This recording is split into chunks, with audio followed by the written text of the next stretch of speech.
नमस्कार, good morning. आपकी हर सुबह बहुत ही सुंदर हो, दिन मंगलमय हो।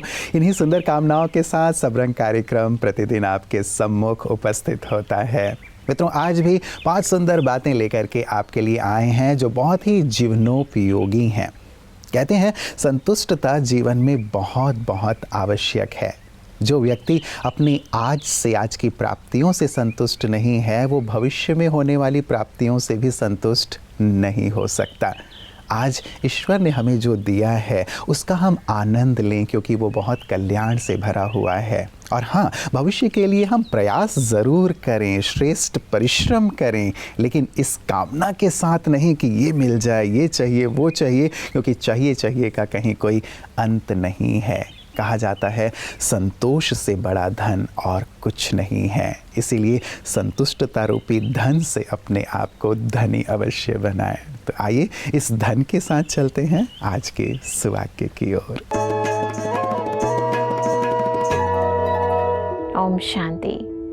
यूं तो प्रत्येक व्यक्ति का अपना स्वभाव और संस्कार है। किसी को अकेला रहना पसंद है तो किसी को संगठन में। वैसे अकेले रहने के अपने फायदे हैं, परंतु कहते हैं ना कि अकेला चना भाड़ नहीं फोड़ सकता। इसलिए दुनिया में भी यदि आप ऊंचा मुकाम हासिल करना चाहते हैं तो आपस में मिलजुल कर रहना, एक दूसरे के साथ संस्कार मिलाकर चलना बहुत ज़रूरी है। कहते हैं ना, अकेले हम बूंद हैं, मिल जाए तो सागर है। अकेले हम धागा हैं, मिल जाए तो चादर है। अकेले हम कागज़ हैं, मिल जाए तो किताब है। अकेले हम ईंट हैं, मिल जाए तो इमारत है। वास्तव में जीवन में आपस में मिलजुल कर रहने में ही सच्चा आनंद है। ये देह भी तो विभिन्न अंगों के समन्वय से कार्य करती है।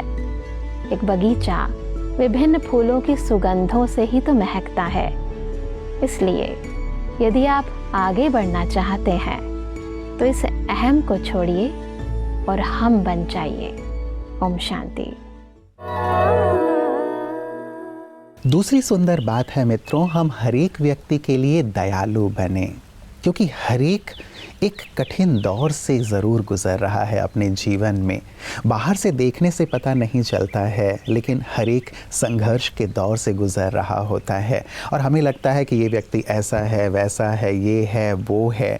यदि हम थोड़ा सा अपने मन को शांत रख कर के सामने वाले के मन के भाव को समझने की कोशिश करें तो हम पाएंगे कि सचमुच सामने वाले की परिस्थिति बहुत जटिल है, बहुत कठिन है और उसका जो व्यवहार है कहीं ना कहीं उस आंतरिक संघर्ष के कारण ही है। यदि हम बाहर से उनके प्रति दयालुता दिखाते हैं, अंदर भी उनके लिए एक दया का भाव रखते हैं, प्रेम का भाव रखते हैं, तो उन्हें अपने जीवन के संघर्ष से उबरने में मदद मिलती है और वो भी अपने हिम्मत और साहस को जुटा पाते हैं। तो मित्रों, दयालु ज़रूर बने हर एक के लिए, चाहे वो जीव जंतु हैं या फिर अपने आसपास के सगे संबंधी। आइए इसी सुंदर दयालुता के भाव के साथ चलते हैं अपने अगले सेगमेंट की ओर।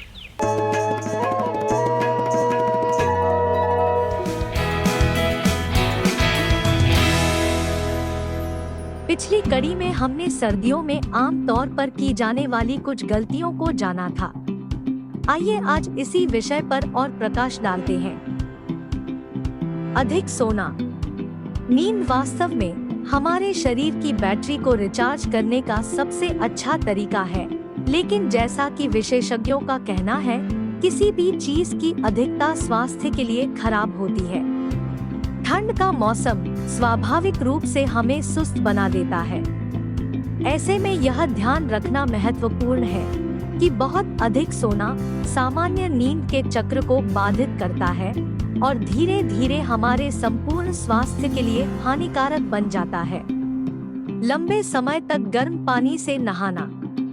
लंबे समय तक गर्म पानी से नहाना बहुत सुखदायक होता है, क्योंकि इससे शरीर को गर्मी मिलती है। लेकिन यह जानना जरूरी है कि गर्म पानी त्वचा को सुखा देता है और उसे नुकसान पहुंचाता है। जिससे कई बार त्वचा शुष्क, पपड़ीदार और खुजली से जूझने लगती है। इसके बजाय गुनगुने पानी का उपयोग करें और प्रत्येक स्नान के बाद एक अच्छी गुणवत्ता वाला तेल या मॉइस्चराइजर लगाना न भूलें। बार बार अपने मन से दवाइयाँ खाना। सर्दी के मौसम में बुखार, जुकाम और खांसी आदि होना सबसे आम बात है, मगर कई बार हम अपने अंदाजे से ही इनके लिए दवाइयाँ खा लेते हैं। हालांकि ये दवाएं आपको आपके लक्षणों से अस्थायी रूप से राहत दे सकती हैं, लेकिन बार बार खांसी और सर्दी की दवाएं खाने की आदत समग्र स्वास्थ्य के लिए अच्छी नहीं है, क्योंकि इससे हमारी रोग प्रतिरक्षा प्रणाली को काफी हद तक नुकसान पहुंचता है। तो आइए इस साल ऐसी आम गलतियों को सुधार कर स्वास्थ्य को बढ़ाएं और बिना बीमार हुए इस मौसम का आनंद लें।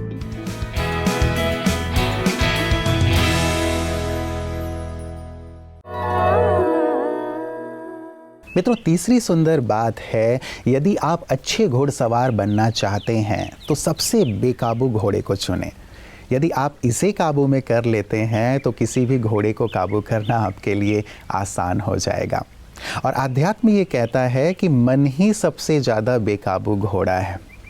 क्या सोचना है, कैसे सोचना है, कब सोचना है, कितना सोचना है, ये सचमुच लोग नहीं जानते, क्योंकि मन बेकाबू घोड़े की तरह भागता रहता है। यदि मन को नियंत्रित कर लिया, मन रूपी इस घोड़े को काबू में कर लिया, तो जीवन सचमुच सुंदरता से भर जाएगा, श्रेष्ठ गुणों से भर जाएगा, और ऐसी अनंत ऊर्जा मन में जो है उसे आप अपनी जीवन और भविष्य के निर्माण में लगा पाएंगे।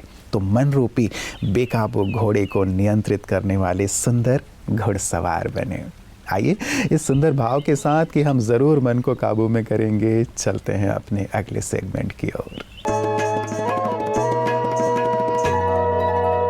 मैं आपसे ये भी जानना चाहती हूँ कि जो राष्ट्रीय महिला आयोग है वो उसकी गतिविधियाँ क्या हैं? जब महिला आयोग बना था तो ख़ास तौर से इसलिए बनाया गया था कि एक तो अवेयरनेस बिल्डिंग हो, दूसरा पॉलिसी मेकिंग हो, और तीसरा जो कानून बनते हैं उनमें अमेंडमेंट्स के लिए महिला आयोग अपनी सिफारिशें भेजे।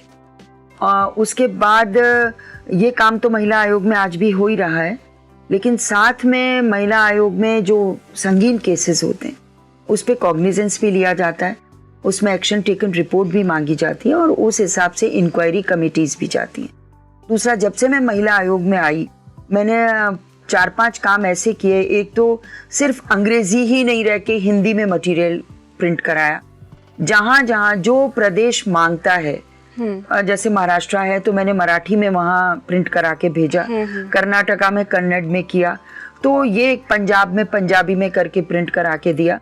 दूसरी, हमने एक महिला अधिकार अभियान चलाया था, वो अभियान हमारा बहुत सक्सेसफुल हुआ, पंचायत में भी और शहरों में भी। दूसरा, हमने एक छोटी वॉलेट बुक निकाली है कि उस बुकलेट में सारी जानकारियां हैं जो कॉलेज गर्ल्स अपने पर्स में इजीली उसको रख सकती हैं, कि किस वक्त उसके साथ अगर कुछ होता है, कोई घटना घटित होती है तो कैसे वो अपने आप को सिक्योर कर सके। पुलिस के नंबर्स देते हैं, हेल्पलाइन के नंबर्स देते हैं। दूसरा, अभी हमने पुलिस सेंसिटाइजेशन का प्रोग्राम शुरू किया जी। तो अब डिविजनल हेडक्वार्टर्स पे हम सब जगह वो करेंगे पूरे देश में। तीसरा, हमने सीआरपीएफ के साथ किया। रेलवे में चूंकि 14 लाख कर्मचारी काम करते हैं और 2 करोड़ यात्री रोज सफर करता है रेलों में, और जिस तरह की महिलाओं के साथ रेलों में हरकतें हो जाती हैं, वो कुछ बोल नहीं पाती हैं, तो उसके लिए भी जो कर्मचारी हैं, जो बेड रोल लगाता है, जो फूड सप्लायर है, जो अटेंडेंट है, उनके भी एक सेंसिटाइजेशन का प्रोग्राम शुरू किया है। दूसरा, हमने वृंदावन विडोज के लिए बहुत बड़ा काम किया है कि हुडको के साथ हमने MOU साइन किया है और वहाँ पे शेल्टर्स बनेंगे। साथ में हमने हुडको से रिक्वेस्ट करके और पूरे ही देश में जो रेप विक्टिम्स हैं या जो 498 ए में निकाली हुई महिलाएं हैं, उन सबको शेल्टर्स मिले, तो हम जगह चिन्हित कर रहे हैं और वहाँ हम उनको हुडको के माध्यम से शेल्टर बना के देंगे। तो ये जो 3-4 काम हैं, ये बहुत बड़े काम हुए हैं इस बार। तो मैं सोचती हूँ कि ये महिलाओं के लिए एक बहुत बड़ा उपलब्धि होगा, बहुत बड़ा अचीवमेंट होगा कि वो इन सब चीज़ों का फ़ायदा उठा सके। मित्रों, चौथी बहुत महत्वपूर्ण बात है जीवन में बोल को महत्व देना। हर चीज़ का महत्व है मित्रों, लेकिन बोल बहुत बहुत मूल्यवान है, बहुत बहुत कीमती हैं। कहा जाता है बोल तख्त भी दिला सकता है तो तख्ते पर भी चढ़ा सकता है। बोल के माध्यम से आप जीवन में सब कुछ हासिल कर सकते हैं और सब कुछ गंवा भी सकते हैं। कई बार हम कुछ ऐसा बोल जाते हैं कि अच्छे खासे संबंध भी टूट जाते हैं। कुछ ऐसा बोल जाते हैं कि सामने वाले का दिल ही टूट जाता है। कुछ ऐसा बोल जाते हैं कि बहुत बड़ा नुकसान हो जाता है। महाभारत का उदाहरण हमारे सामने है। इसलिए मित्रों, अपने बोल को बहुत ही सटीक रखें, कम बोलें, धीरे बोलें, मीठा बोलें, ऐसा बोलें जो सामने वाला व्यक्ति सुनकर गदगद हो जाए, प्रफुल्लित हो जाए, प्रोत्साहित हो जाए और हमेशा के लिए ये चाहे कि कब आपके मुख से सुंदर बोल निकलें, क्योंकि ये बोल बहुत बड़ी संपदा है। इसे हम सोच समझकर इस्तेमाल करें। जो सोच समझकर इसे इस्तेमाल करता है वो जीवन में सफलता की सीढ़ियाँ चढ़ता चला जाता है। कैसे बोलें, क्या बोलें, कब बोलें, ये सुंदर कला ब्रह्मा कुमारियाँ आध्यात्मिक ज्ञान के माध्यम से सभी को सिखा रही हैं।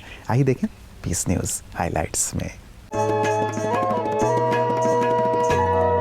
ब्रह्मा कुमारीज द्वारा समय प्रति समय कई स्नेह मिलन कार्यक्रम आयोजित किए जाते हैं, जिनमें क्षेत्र के कई महान विभूतियों को आमंत्रित किया जाता है। ऐसा ही उत्तर प्रदेश के गाजियाबाद में स्थित ब्रह्मा कुमारीज कवि नगर सेवा केंद्र में एक स्नेह मिलन कार्यक्रम आयोजित किया गया, जिसमें जनरल वीके सिंह जी मुख्य अतिथि के रूप से पधारे। इस मौके पर सेवा केंद्र संचालिका बीके राजेश दीदी और बीके सुतिश दीदी ने अतिथिगण का सेवा केंद्र पर स्वागत किया और ईश्वरीय सौगात भी भेंट दी गई। साथ ही राष्ट्रपति भवन में आदरणीय श्रीमती द्रौपदी मुर्मू जी से स्नेह भरी मुलाकात करने ओडिशा के ब्रह्मा कुमारीज कटक की ओर से बी के भाई बहनें पहुंचे, जिनमें एडिशनल डायरेक्टर कटक सब जोन बी के सुलोचना दीदी, कोऑर्डिनेटर जूरिस्ट विंग बी के नथमल एवं अन्य कई भाई बहनें भी मौजूद रहे और राष्ट्रपति जी को उपहार भेंट की।